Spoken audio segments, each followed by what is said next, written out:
or ulcers. It was notable in every case of those thus afflicted that worry was a prominent factor. The warrior, so it seems, is not likely to live as long as the person who learns to overcome his worries. The Rotarian magazine carried an article entitled, "How Long Can You Live?" The author says that the waistline is the measure of your lifeline. The article also declares that, if you want to live long, observe the following rules. 1. Keep calm. 2. Go to church. 3. Eliminate worry. A survey shows that church members live longer than non-church members. Better join the church if you don't want to die young. Married people, according to the article, live longer than single people. Perhaps this is because a married couple can divide the worry. When you are single, you have to do it all alone. A scientific expert on length of life made a study of some 450 people who lived to be 100 years of age. He found that these people lived long and contented lives for the following reasons. 1. They kept busy. 2. They used moderation in all things. 3. They ate lightly and simply. 4. They got a great deal of fun out of life. 5. They were early to bed and early up. 6. They were free from worry and fear, especially fear of death. 7. They had serene minds and faith in God. Haven't you often heard a person say, "I'm almost sick with worry," and then add with a laugh, "But I guess worry never really makes you ill." But that is where he is wrong. Worry can make you ill. Dr. George W. Crile, famous American surgeon, said, "We fear not only in our minds, but in our hearts, brains, and viscera, that whatever the cause of fear and worry, the effect can always be noted in the cells, tissues, and organs of the body." Dr. Stanley Cobb, neurologist, says that worry is intimately connected with the symptoms of rheumatoid arthritis. A doctor recently stated that there is an epidemic of fear and worry in this country. All doctors, he declared, are having cases of illness which are brought on directly by fear and aggravated by worry and a feeling of insecurity. But do not be discouraged, if you can overcome your worries. There is a remedy that will bring you sure relief. It can help you break the worry habit. And the first step to take in breaking it is simply to believe that you can. Whatever you believe you can do, with God's help. Here, then, is a practical procedure which will help to eliminate abnormal worry from your experience. Practice emptying the mind daily. This should be done preferably before retiring at night, to avoid the retention by the consciousness of worries while you sleep. During sleep, thoughts tend to sink more deeply into the subconscious. The last 5 minutes, before going to sleep, are of extraordinary importance, for in that brief period the mind is most receptive to suggestion. It tends to absorb the last ideas that are entertained in waking consciousness. This process of mind drainage is important in overcoming worry, for fear thoughts, unless drained off, can clog the mind and impede the flow of mental and spiritual power. But such thoughts can be emptied from the mind, and will not accumulate, if they are eliminated daily.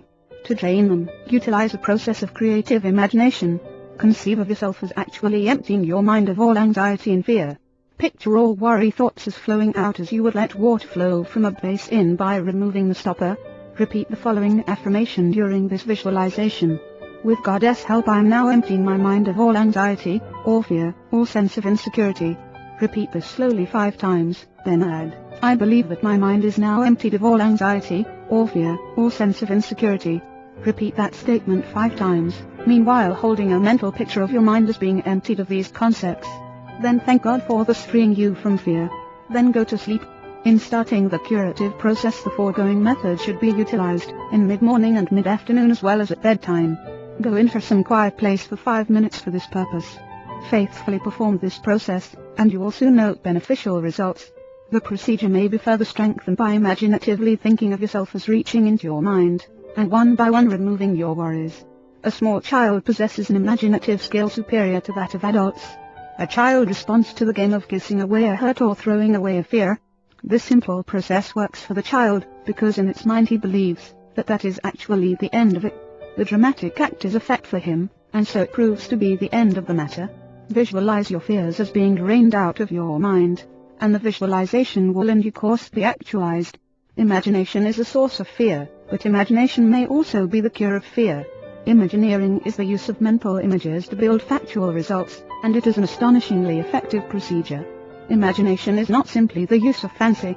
The word imagination derives from the idea of emerging. That is to say, you form an image either of fear, or of release from fear. What you imagine, may ultimately become a fact, if held mentally with sufficient faith. Therefore hold an image of yourself as delivered from worry, and the drainage process will in time eliminate abnormal fear from your thoughts. However, it is not enough to empty the mind, for the mind will not long remain empty. It must be occupied by something. It cannot continue in a state of vacuum. Therefore, upon emptying the mind, practice refilling it. Fill it with thoughts of faith, hope, courage, expectancy. Say aloud such affirmations as the following. God is now filling my mind with courage, with peace, with calm assurance. God is now protecting me from more harm. God is now protecting my loved ones from more harm. God is now guiding me to right decisions. God will see me through this situation. A half dozen times each day crowd your mind with such thoughts as these until the mind is overflowing with them. In due course these thoughts of faith will crowd out worry. Fear is the most powerful of all thoughts with one exception, and that one exception is faith.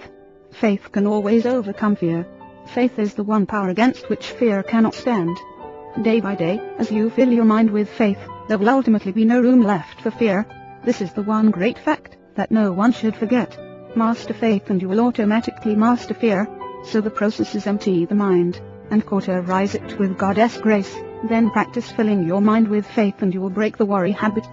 Fill your mind with faith, and in due course the accumulation of faith will crowd out fear. It will not be of much value merely to read this suggestion, unless you practice it. And the time to begin practicing it is now while you think of it, and while you are convinced that the number one procedure in breaking the worry habit is to drain the mind daily of fear, and fill the mind daily with faith. It is just as simple as that. Learn to be a practicer of faith until you become an expert in faith. Then fear cannot live in you. The importance of freeing your mind of fear cannot be overemphasized. Fear something over a long period of time, and there is a real possibility that by fearing you may actually help bring it to pass. The Bible contains a line which is one of the most terrible statements ever made terrible in its truth. For the thing which I greatly feared is come upon me. Quote left parenthesis Job 3:25. Of course it will, for if you fear something continuously you tend to create conditions in your mind propitious to the development of that which you fear. An atmosphere is encouraged in which it can take root and grow. You tend to draw it to yourself. But do not be alarmed. The Bible also constantly reiterates another great truth, that which I have greatly believed has come upon me. It does not make that statement in so many words, and yet again and still again the Bible tells us that if we have faith nothing is impossible unto us, and according to your faith, be it done unto you. So if you shift your mind from fear to faith you will stop creating the object of your fear and will, instead, actualize the object of your faith. Surround your mind with healthy thoughts, thoughts of faith, and not fear, and you will produce faith results instead of fear results. Strategy must be used in the campaign against the worry habit. A frontal attack on the main body of worry with the expectation of conquering it may prove difficult. Perhaps a more adroit plan is to conquer the outer fortifications one by one, gradually closing in on the main position. To change the figure, it might be well to snip off the little worries on the farthest branches of your fear, then work back and finally destroy the main trunk of worry. At my farm it was necessary to take down a large tree, much to my regret. Cutting down a great old tree is fraught with sadness. Men came with a motor-driven saw, and I expected them to start by cutting through the main trunk near the ground. Instead, they put up ladders, and began snipping off the small branches, then the larger ones, and finally the top of the tree. Then all that remained was the huge central trunk, and in a few moments my tree lay neatly stacked, as though it had not spent 50 years in growing. If we had cut the tree at the ground, before trimming off the branches, it would have broken nearby trees in falling. It is easier to handle a tree the smaller you can make it, so explained the tree man. The vast tree of worry which over long years has grown up in your personality, can best be handled by making it as small as possible. Thus it is advisable to snip off the little worries and expressions of worry. For example, reduce the number of worry words in your conversation. Words may be the result of worry, but they also create worry. When a worry thought comes to mind, immediately remove it with a faith thought and expression. For example, I am worried that I will miss the train. Then start early enough to be sure you get there on time. The less worrying you do, the more likely you are to start promptly, for the uncluttered mind is systematic and is able to regulate time. As you snip off these small worries you will gradually cut back to the main trunk of worry. Then with your developed greater power you will be able to eliminate basic worry, that is, the worry habit, from your life. My friend Dr. Daniel A. Poling gives a valuable suggestion. He says that every morning, before he arises he repeats these two words, I believe 3 times. Thus at the day's beginning he conditions his mind to faith. and it never leaves him. His mind accepts the conviction that by faith he is going to overcome his problems and difficulties during the day. He starts the day with creative, positive thoughts in its mind. He believes, and it is very difficult to hold back the man who believes. I related Dr. Pauling's I Believe technique in Radio Talk, and had a letter from a woman who told me that she had not been very faithful to her religion, which happened to be the Jewish faith. She said their home was filled with contention, bickering, worry, and unhappiness. Her husband, she declared, drank far too much for his own good, and sat around all day doing no work. He weekly complained that he couldn't find a job. This woman's mother-in-law lived with her, and the latter whined and complained of her aches and pains all the while.